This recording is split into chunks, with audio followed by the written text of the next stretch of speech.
साढ़े ਜਿਹੜੇ ਇੱਥੇ ਦੇ ਕੈਂਡੀਡੇਟ ਹਨ ਸਰ ਕਰਨ ਸਿੰਘ ਤੇ ਨਰਿੰਦਰ ਸ਼ਰਮਾ ਜੀ, ਸਾਡੀ ਪਾਰਟੀ ਦੇ ਆਏ ਦੇ ਲੀਡਰ ਪੀਟਰ ਸਾਹਿਬ, ਸਾਡੇ ਡਿਸਟ੍ਰਿਕਟ ਪ੍ਰੈਜ਼ੀਡੈਂਟ ਸਰ ਸਿੰਘ ਸੰਡੀ और सारे ही साढ़े जो मातावां भैन बुजुर्ग इतने इस गर्मी में जाके बैठे हो, मैं अपनी पार्टी की तरफों सब तो पहला थोड़ा सारे का शुक्रिया अदा करना, धन्यवाद करना है कि तुम इस गर्मी जाके सारी गल सुनने से इतने आए हो। मैं थोड़ा सारे का वेलकम करना। अज बड़िया गल्लां करने वाली, गर्मी बहुत है। शारजा 2 मिनट गल करके अगे तुम मैडम नागवा मुफ्ती जी को सुनना चाहते हो और थोड़ा सारे आज की क्वेश्चन सारी वाजिया करेंगे। आज तो असीं सिर्फ इतनी गल करना चाहते हैं कि आज 10 साल के बाद थोड़ी स्टेट के भी इलैक्शन होने जा रही है, जेडे कि इस सरकार ने, मौजूदा सरकार ने ये स्टेट अपने को कैप्चर करके रखी हुई सी और 5 अगस्त 2019 को इन्होंने जोड़ा साढ़े स्टेट के 370 और 35 ये बहुत अधिकार सन वो साढ़े को छीन ले। और जेडे कि महाराजा हरि सिंह ने, महाराजा हरि सिंह जी ने जोड़ा कि बहुत पुराना 47 तो कुछ 100 साल पहले इस वक्त उन्होंने दिता सी कि जोड़ा कि पंजाब जो दूसरे लोग आके इतने जवाब लै जाते हैं और बड़े लोग बेरोजगार होते हैं। ये बड़ी बड़ी हिस्ट्री है, लेकिन इस मौजूदा सरकार ने इस वक्त 5 अगस्त 2019 एप्लीकेशन करके स्टेट फोर्स तबाह कर दी थी और बड़े बड़े सवाई बाग दसे कि असं थोड़ा ये कम करेंगे लवेंगे सवाई बाग दस के, लेकिन उसके बावजूद की किया इन्होंने बेरोजगारी की थी, ड्रग्स बताया और जितने ठेकेदारी सिस्टम से बाद ठेकेदार लगे थे कि साढ़े जोड़े लोकल काउंसिल वो बेरोजगार लोग हो गए। आज ये हालत बिल्कुल खराब है, कोई जवाब नहीं है, कोई सुनाई नहीं है। चुनी हुई सरकार के बिच लोग मिनिस्टर को जाएंगे, किसी MLC को जाएंगे, किसी MLC को MLA को जाके पकड़ के कोई काम करवाएंगे। आज जी सेक्रेटरी लेवल की सरकार चल रही है, आज पब्लिक जाए तो जाए किसको जाए, कोई काम नहीं हो रही। ये लिहाजा इस वक्त एक मौका मिल गया तो sari leader party president madam हुआ मुफ्ती जी ने जिस वक्त 5 अगस्त 2 यही गल स्कूलों फिर वही टाइम आ गया कि तुसी PDP से खुद के इसी गल ठोक से 4 नंबर बटन दबा के PDP को कामयाब करना है। PDP की कामयाबी और स्कूलों चंडू साहब की कामयाबी है। 5 अगस्त 2019 के बाद जो साड़ी डाके पे बंदा ना कोई मेरे को करोड़ा पैदा कीमत ना गल ना बात, लेकिन मैं हमेशा पार्टी का सिपाही बन के रहा। अज मैं फिर तुहाडे लोगों के यही अपील करना कि 1 तरीक को कलमतवा के निशान से वोट पा के मैडम महबूबा मुफ्ती जी को नरिंदर शर्मा को जिताओ। हमारी पार्टी के नामजद उम्मीदवार नरिंदर शर्मा जी, करण सिंह जी और हमारे सीनियर लीडर यहाँ काफ़ी बैठे हुए हैं। मुझे सामने काफ़ी सारी मेरी बहनें, बुजुर्ग, नौजवान, सबको मेरा आदाब, मेरा नमस्कार। आप बैठ जाइए। आज मैं आरसपुरा में हूँ और जब भी आरसपुरा का नाम होता है तो मुझे लगता है कि मैं अपने लोगों के बीच में आई हूँ, क्योंकि आप लोगों ने मेरे पिताजी मुफ्ती साहब को उस वक्त जताया जब कश्मीर से वो यहाँ आपके पास आ गए। तो जब भी आरसपुरा की बात होती थी तो मुफ्ती साहब के चेहरे पे एक मुस्कुराहट आती थी। हमेशा उनको अच्छा लगता था आरसपुरा की बात करना। आरसपुरा का कोई कश्मीर मिलने आता था, वो बोलता था मैं आरसपुरा से हूँ, तो डैडी कहते थे जल्दी जल्दी उसको अंदर भेज दो। तो आपके साथ एक रिश्ता है, आप जानते हैं पिछले 6 साल से जम्मू कश्मीर में और दिल्ली में एक ही सरकार है। दिल्ली में बीजेपी सरकार, जम्मू कश्मीर में भी बीजेपी की सरकार है, क्योंकि लेफ्टिनेंट गवर्नर भी इन्हीं का है, सरकार भी इन्हीं के हैं, अफसर भी इन्हीं के हैं। जम्मू का कोई अफसर नहीं है चीफ सेक्रेटरी, जम्मू का कोई अफसर नहीं है DG, तो सब अफसर हो, LG हो, सब बीजेपी के बाहर से लाए हुए हैं और इसलिए हमारी समस्याएं ज्यादा हो गई हैं। ये मेरी बहनें ये समझती होंगी, जब घर में बच्चे बेरोजगार होते हैं तो कितनी दिक्कत होती है।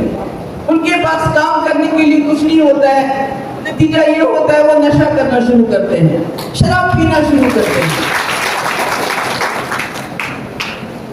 दूसरी तरफ से बिजली देखिए, पूरे मुल्क में बीजेपी लोगों को मुफ्त बिजली देती है, मगर जम्मू कश्मीर हम बिजली पैदा करते हैं और पूरे देश को बिजली देते हैं, मगर हमारे यहाँ स्मार्ट मीटर लगा के बिजली की फीस बढ़ा के बहुत दिक्कत है। मतलब एक गरीब आदमी 1000 रुपए बिजली फीस नहीं दे सकता, क्या करेगा वो? पहले कहते थे दाल रोटी खाते हैं, आज दाल भी इतनी महंगी हो गई है कि दाल खाना भी मुश्किल हो गया है। जो गैस सिलेंडर एक वक्त में 450 रुपए का था, आज वो 1000 रुपए से भी ऊपर चला गया है। पानी के ऊपर टैक्स, मुफ्ती साहब ने पानी यहाँ के रेत बादल निकालते थे, अब उसका भी ठेका बाहर के लोगों को देता है। गुजरात में शराब पीना बंद है, मगर जम्मू कश्मीर में, खासकर जम्मू में शराब की इतनी दुकानें हैं जिसका कोई हिसाब नहीं है। और शराब के लाइसेंस बाहर के लोगों के पास, पैसा वो कमाते हैं और पिलाते हैं हम लोगों को। इसलिए मुझे मालूम है कि जो बहनें हैं, घर में थोड़ा सा पैसा होता है, पति हो, भाई हो, बेटा हो, वो पैसे ले जाके शराब की बोतल शाम में उड़ा देता है, तो क्या हाल है? बेरोजगारी जम्मू कश्मीर में सबसे ज्यादा है, और अगर नौकरी मिलती भी है तो बाहर के बंदे को मिलती है। ऑटो भी बाहर के लोग चलाते हैं। पहले हमारे जम्मू कश्मीर में क्राइम नहीं होता था, यानी अपराध बहुत कम होता था। आज बाहर से लोग जो आते हैं अपराध करके ट्रेन में वापस चले जाते हैं, कुछ नहीं होता, ऐसी मुसीबत है। आप लोगों को सोचना है इस मुश्किल से कैसे निकले। कहते हैं विकल्प, आपको समझ नहीं आएगी, मैं आपको समझाना चाहती हूँ। अगर गाँव में 1 या 2 दुकानें हो, आपको सौदा उन्हीं से लेना है कि नहीं लेना है? अगर वो महंगा भेजेंगे आपको जाना है उस दुकान के पास, अगर वो खराब भेजेंगे आपको जाना है। मगर अगर गांव में नई दुकान खुलती है, अगर नई दुकान खुलती है जो सस्ता सौदा देती हो, साफ चीज देती हो, अच्छी चीज देती हो, तो आपका फर्ज बनता है उस दुकानदार के पास जाना। अगर पुराने डॉक्टर से बीमारी दूर नहीं होती है तो डॉक्टर बदलना चाहिए नहीं बदलना चाहिए?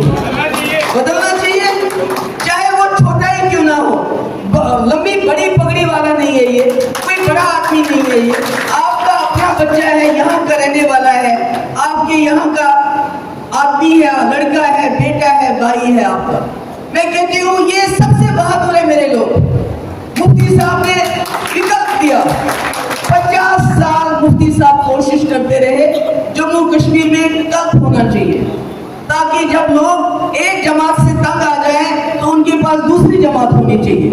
बड़ी कोशिश की कांग्रेस को विकल्प बनाने की, मगर जब कांग्रेस विकल्प के सामने आया, फारूक साहब ने जप्पी डाल दी राजीव गांधी जी को, और वो जो विकल्प था कांग्रेस, उसको नेशनल कॉन्फ्रेंस की जेब में डाल दिया। तो फिर मुफ्ती साहब को पीडीपी बनानी पड़ी। कॉलेज जितने कश्मीर में उतने जम्मू में, रहबर तालीम टीचर जितने कश्मीर में उतने जम्मू में। जो रहबर तालीम टीचर हजारों की तादाद में लगे, किसी को पैसा नहीं देना पड़ा, आपकी बिजली सस्ती थी उस वक्त। और सबसे बड़ी चीज, कश्मीर में शांति होगी, अच्छा माहौल हो गया, मुसीबत बंद होगी। मगर आज आपने देखा 6 साल से बीजेपी की सरकार है, और आपने देखा महंगाई बढ़ गई, बेरोजगारी बढ़ गई, शराब ज्यादा हो गया, नशा ज्यादा हो गया। जो हमारा काम है, बाहर से ठेकेदार आते हैं, उनको काम मिलता है, यहाँ के लोगों को काम भी नहीं मिलता है। ये है बीजेपी का राज। वो लीडर आते हैं वहां से, उनसे पूछो क्या दोगे हमें। अभी मैंने सुना बुलडोजर बाबा आ रहे हैं आपके इलाके में, जानते हो बुलडोजर बाबा कौन है? वो सिर्फ बुलडोजर चलाना जानते हैं, मगर श्री राम ने अयोध्या में इनका ऐसा बुलडोजर चलाया कि अयोध्या की सीट ही हार गई।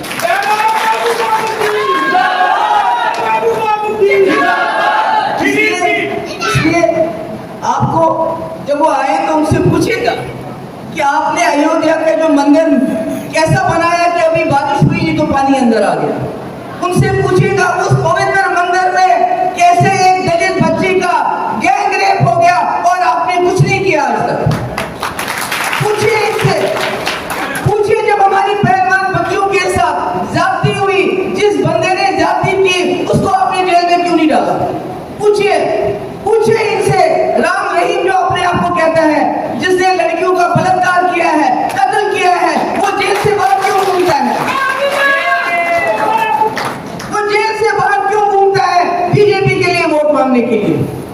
सोचिए, हम सब एक है, हिंदू मुसलमान सिख, हमको इकट्ठे रहना है।